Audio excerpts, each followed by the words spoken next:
Hey, what's up everyone? So today we're going to be comparing 3 of the top VPNs and their speed and performance, and they are ExpressVPN, NordVPN, and Surfshark. First of all, they all have protocols specifically designed to boost speed, which is important because any VPN will drop your speed a bit since it's encrypting your internet traffic. But the question is, by how much? So a good VPN will minimize that drop so that you barely notice it. Of course, it depends on your internet speed too, but say your speed is like 100 megabits per second, a lot of VPNs on the market might drop your speed by about half, so you definitely feel the difference, meaning you might be left with 50 megabits or less per second, or in other words, a 50% drop and possibly more. But with Express, Nord, and Surfshark, the drop in speed will probably hover around 10% and could even be below that, especially with NordVPN's NordLynx protocol activated, which is really fast.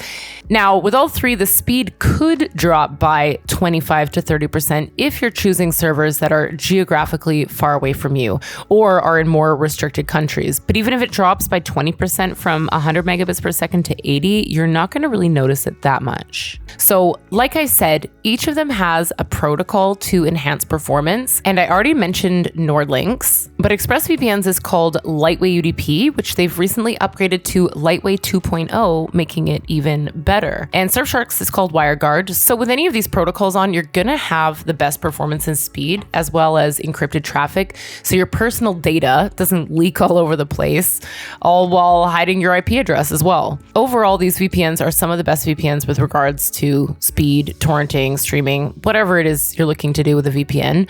Or if you're just looking to secure your device and you don't want to lose out on any speed, obviously. If you're looking for the best servers and say you selected the best protocol, now you want to look for the best server. You don't have to test these servers manually. You can just go to the speed tester right here with Surfshark, select a region, or just keep it on recommended locations. For example, you could select a spot in Europe. If you're in the European region and you want to connect to a nearby server, you can just run the test. And while the speed may not be perfectly accurate, it's going to give you a good estimation as to which server has the best latency and speed for you specifically. If you go down here to speed test, you'll be able to test specific regions with the types of specialty servers, like the static IP servers, the physical servers, the virtual servers, the peer-to-peer servers. So overall, this is going to be a feature that saves you a little bit of time instead of having to test the servers yourself. Now, Express no longer has this feature, but Nord actually has one now, and it's open source too. Overall, though, I wouldn't say a speed tester is going to be the thing that'll make or break any of these VPNs, because you can just assume that the closer the server, the better or faster the connection.